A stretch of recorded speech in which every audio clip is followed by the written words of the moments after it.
Recam TV, s'abonner pour yo pokoma. Ok, merci Recam TV. Merci Nandenge pour s'abonner massivement. Abonnez-vous massivement pour soutenir Recam TV Monde. On est abonnés bino, mais pour là, pour la NASA déjà. Awa, pour s'abonner et au salaire bien.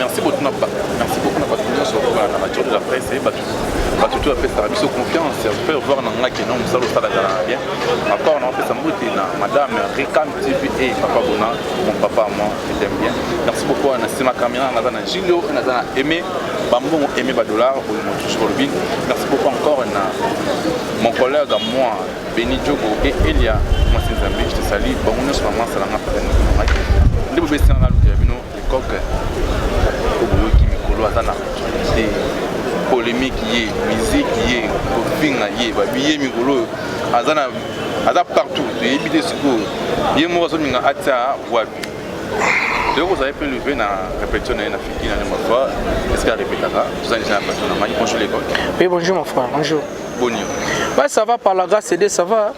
Ça va.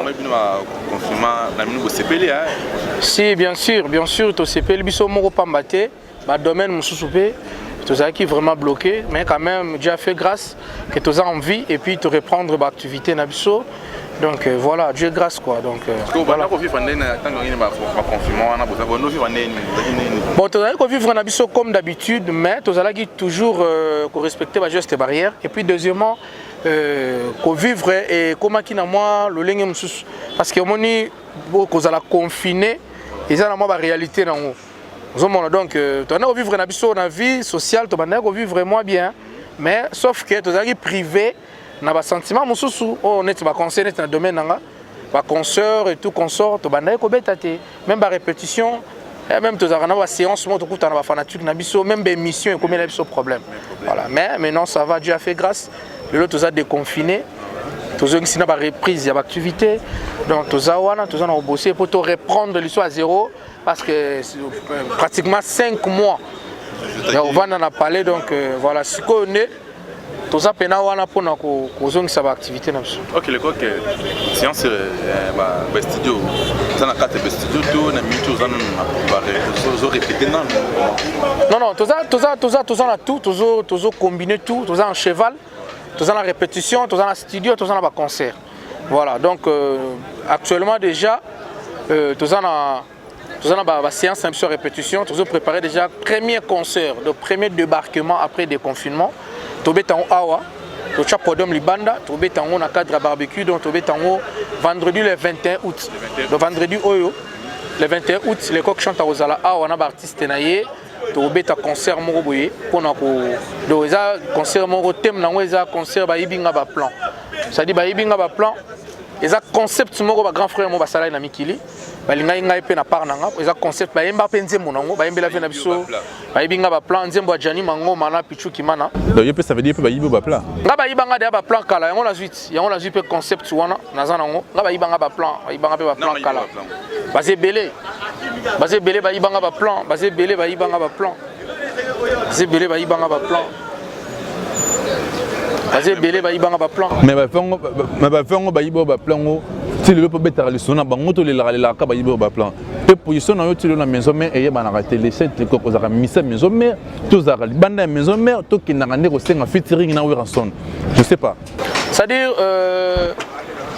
le roi de la forêt c'est mon vieux na PCM bote place à Big Boss venanga igwe le roi de la forêt wana vena biso kolo bakena kenda ko senga featuring c'est trop dur wana parler nanga pala mama si de jima mpata na venanga le roi de la forêt wana ndako na biso na kenda ngo quand je vais comme je vais kenda ngo non que pona ko senga kaka featuring mais pona ko kendo zape sumayele parce que ngana za mona wengi musique à maison mère na mona wengi musique à maison mère naza na droit wana ya kokene na pala le roi de la forêt il suffit faire kosenga featuring na droit kosenga donc nakenda ka pena pa venanga to beti mboka to sololi o venanga pena to betara bien voilà donc les attaques ne batu bakanisa nakenda ko lila non parce que banda e bana sonné banda kale bana leloté mais ça ngai ka maman ta Chai ngenge aza na label batu ba confondre te c'est à dire ngai le coq chante naza na label wana na muti ngai kosenga featuring ko sala na le roi de la forêt ezali banda ya label wana pour 20 ans, on a lancé la belle mombo, il y a production, non? Voilà, Bacha Ingenge Baza va produire, on a fait dans la chaîne, on a fait un mot théâtre, on a fait Ibouba, grand chanteur, et ce bambo théâtre. Donc, dans le sens où on ne va pas confondre, des marches à le roi de la forêt, ça n'a rien à voir avec des marches à Bacha Ingenge. C'est-à-dire que les banda, il y a concept, il y a la belle, il y a 20 ans. Il y a les banda. Chaque petit, le roi de la forêt, il a besoin de yemba. D'abord, on a aimé la 20 ans, on a aimé les campagnes électorales, on a aimé les campagnes, on a voyagé l'orchestre, on a aimé les campagnes, qui quitte bon 20 ans, on a aimé je ne pense pas pour un podium de yemba. Donc, c'est-à-dire, ils ont temps, le temps où ils ont fait la featuring, ils ont un moment où. Dans le bac 2020, ils ont année à la featuring kaka. Donc, 2020, on a dit que mon artiste est kakati. Donc 2020, c'est notre concept, c'est l'album de Nasalaki. Nasalaki concept, c'est une de temps. Ils ont 12 titres. 12e titre, il est en février. Mais malheureusement, tu as retombé dans la pandémie. Et poussé en moment tel que nous avons dit que nous avons dit que nous avons dit que nous avons featuring. Donc featuring, ils ont artistes ébélés. Nous avons artistes ébélés, à part le roi de la forêt. Nous avons dévoilé. Oui, pour l'année. Tout ça va victime, mais par exemple, il y a des plics. Par exemple, il y a Fabrice. Mais au moins, il y a des plics. Mais la limite, il y a des plics au salon.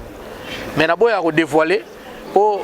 Boza bana papa moko parce que depuis que za mona wengi depuis ce mona wengi na yebi nta wengi ya makase makila surtout ce que ndimi lo wana do c'est que boza na mino vraiment te parce que nga na yebi ne boye be mino depuis non one exemple depuis ka mutunanga au salon te Fabrice mutunanga vous comprenez on a bien ba famille nanga do ba famille nanga to bino bo mona ka biso na ba TV mais niveau to kemba na ba yaya na ba wengi wana ba TV ba réalité te donc to zana to tikana na mungu mo boye mon amour wana to tikala na ngoto tambola na ngoto zala na ngo donc na limite nga so na za difficulté mo boye na sengi de plic to Fabrice service mo boya to héritier watanabe a boya te comprendre a boya te a olinga to sala ngo pour pesa ngai pe implice voilà na sens wana na lobika des exemples wana la tangi wana batu nanga ba ko sala ngo jamais mais mutu mususu ko tanga comme mutu mususu na télévision lobi ngo pa lobi nga ko na bi mambo wana ti moni parce que la bio mikolo ozo boya batutu.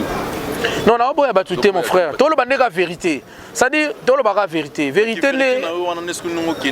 Je sais pas. Donc yo mutu tout donc yo bien afila yembine azobeta fitting na vena de la forêt yo nyongela.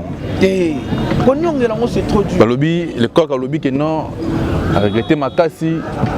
Pourquoi que cause la bien afilé moi na bi mikolo yo. Moni ce qu'on pose une question, au lobby, les coqs chantent. Musicien Nino, c'est là. Au Bangaranani, par exemple. Si on a le bien à Bangaramutute, mais on respecte Rabat. On est comme Mabé. Mabé, c'est la Bangaramutute. Tu as Bangarete, voilà, c'est bon. Mabé Zabi. Et c'est on a fini ton boy. Non, et ça, c'est la vérité. Tout le monde a la vérité. C'est-à-dire, la vérité, c'est que. Ngai le coq na ndenge na ndenge ba kolisela nga ndenge na zwela éducation na ngai na respecta batu mais na banga mututi moni na respecta batu na pesa bango respect na pesa bango ba valeur na bango pour bazo mériter ba valeur wana na ba respect ndenge ngai pe na olinga de même ezongelanga mais ko lobaki na banga mutu non et puis ko benga pe mutu petit na TV na benga mutu petit ah voilà voilà donc c'est un peu ça. Voilà. Ok, merci beaucoup Recam TV. Toujours, Camille qui n'a pas rejeté parce qu'il y a une répétition, vous avez pu lever, on a boulot, donc il y en a beaucoup de 4 bases de là pour aller me mettre. Tu peux te rendre solo rapide. Ouais. On a cette chanson au Yemi Wana. Et un petit mot, c'est un petit mot, on a 4 bêtises pour la vie, on a parcours à vie. Oui, bien sûr, Tinzemboyo. Mama ebisaki nga nakeba na mibale oyo bapresentaka bozwi liboso oyebi te nini azoluka oyebi te nini azolandela yo Steve après avoir kotia babina poto na ngai tala lelo yo komi oluba lisusu ngai te ekomi nani ye c'est pas dit que moto alati gondo azangi mbati ye seda baila ye elobi te ke moto akoti bare yakebi yenga o comprendre eza ba makambo na kutana na vina eza ba réalité on a yembi nzembo wana titre nango eza ponkulu c'est-à-dire la vie auto vivre le lot sous-estimant baninga te pour le longa la zui hein voilà donc so na lobi eza ba terme na boya ko s'exposer makasi na nzembo mais na miyembe la pena parmi ba situation na kutana na vie nanga ya on a yemba na nzembo wana c'est-à-dire na yemba lelo eza terme na loba mutu elobi te ke mutu na gondo se kazangi mbati te azangi ne mbati te parfois ba pensionner lelo okomban lelo ozwi lobi pe muninga akozwa do via mutu e baniti okomban lelo ozanga lobi pe okomi nango omba balobi te ke mutu tu akoti bar biso toza oza bar et c'est biso e komela masanga to ya ambiance te to samsa na biso voilà donc eza ba parmi ba biloko do komona nga faible lelo te parce que lobi nanga oyebite. Vous comprenez? Voilà. On avait une zone au lancement mukoni pour ça dit projet na ngana 20 soneza le projet na ngana 20 soneza kala et ce qu'on imaginer l'album na nga sinde te za mboka le wal la forêt ngala mo na kena la palais ba image ça na la palais pena na pesi le roi de la forêt CD nanga pour ayoka apona nzembo moko bongo so le là c'est azinze mo na tête bom na beton on a parlé de ça ya mabeta ozolo ba pour ozolo ba pour na rendre quotité non ngala linga rando na ba grand échanger au moins bato balela ba olela banzemu na TV ngape na za victime biloko wana ti na victime biloko wana ngaku denzemu na ngai se retrouver pas grand mot bo vina lobela ngote denzemu na ngai comment ya ngona ah vous comprenez donc denzemu na ngai ngasko na comprendre ka ke eza ngo ba réalité à vie ça dit eza ba réalité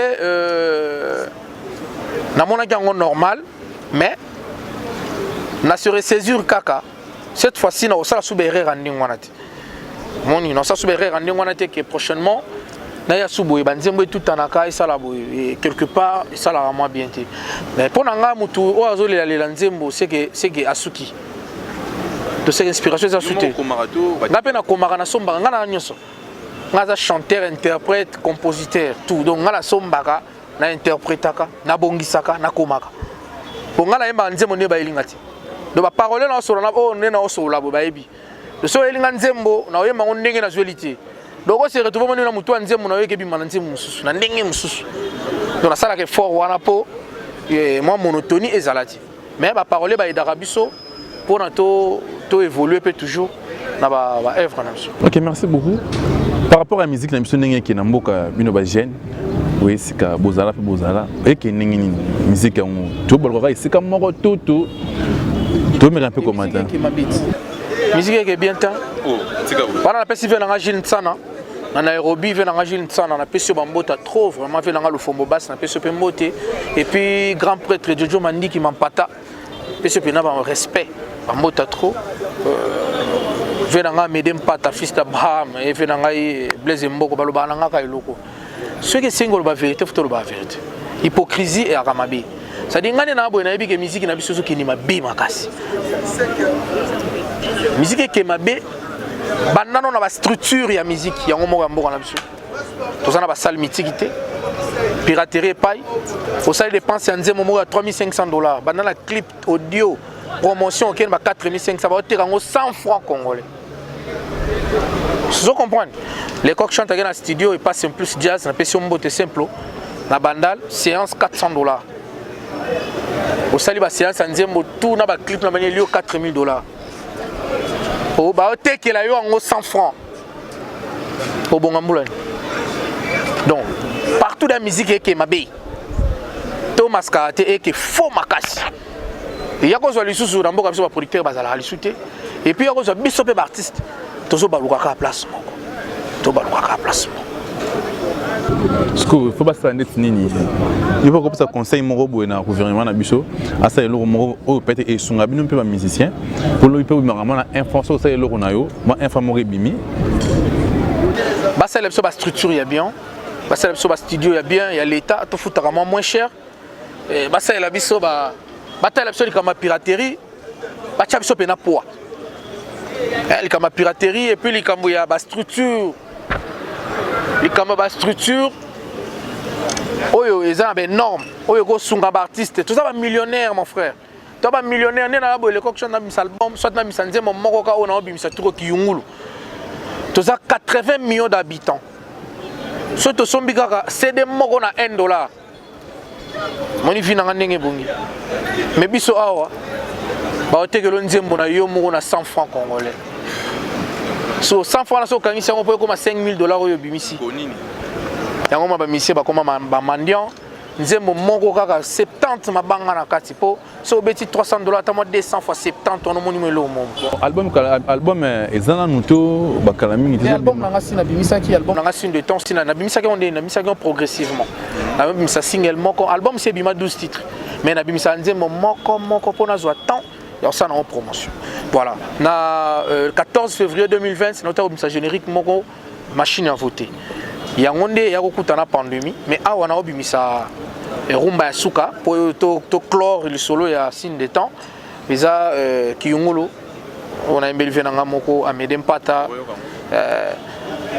pourquoi yakopesanga punition ya kotoka mai et puis na kiyungulu pona tondisa na tono fulanini blaze mboko ye pourquoi yakopesanga punition ya kotoka mai et puis na kiyungulu pona tondisa na tono fulanini Amede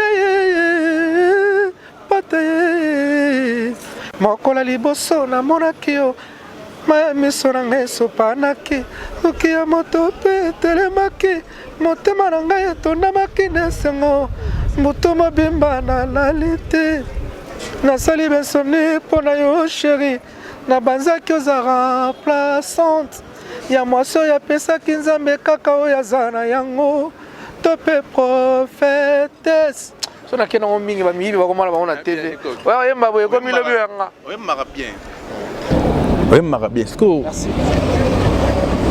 baesingo bangaka kisi mais kisi ebakisaka eloko te mais na travaux oza nango so bakisa omoi te esalo bien c'est-à-dire omoni bato bazoconfondre mpo na nga kisi ebakisaka eloko te balobi na mokili fo ozela ngonga na yo fo ozela ngonga na yo okosepela ngonga na yo ekosala yo bien ngonga na yo ekopesa yo makambo kolinga te osala succès ba 2 mois 3 mois bapesi yo succès mo mbang lobi na bango tuna kenda aba artiste ebele baza beti na eba lelo bamisu boko banuluka bango boyeba basu bango ti de po se rappeler fa beto lisolo est-ce que ya bongo mabe meta ba ventson ta ba vena so quadra courant ta vena so papa chéri ba fali pour papa faire rigola baza po ba faire rigola ba uti wapi ba wenge oyo ya ba intervention rapide tia comme lelo bon ba fali poupa mais bazara mona biloko pe ya te biloko ya omoni biloko ezani même noto mutu to kana kisiti ndenge yo pozana na gwana yo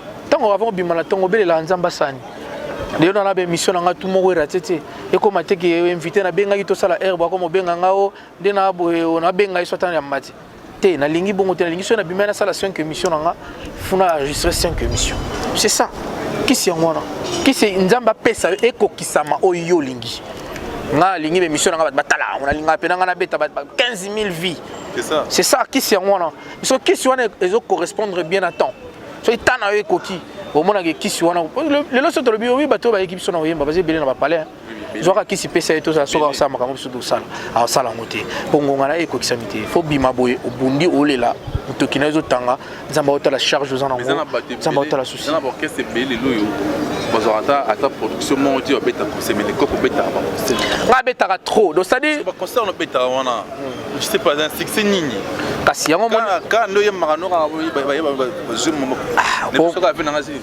yango na bisibino makameleka na télévision succès ça dire quoi succès à télévision ça na expliquer succès ande ko na monde na biso ndule succès à télévision ezali Alex Nzembo chaque jour ba kanyango bo benyango succès ma betati pour mon succès wana ezana suba smart so on a peut-être comprendre mutu musa na succès na moyenne abeta danger bato bayebi ka beta danger azora ba cop koleka bato tout ba na ba kelele na télévision. C'est-à-dire ba succès dans deux facettes.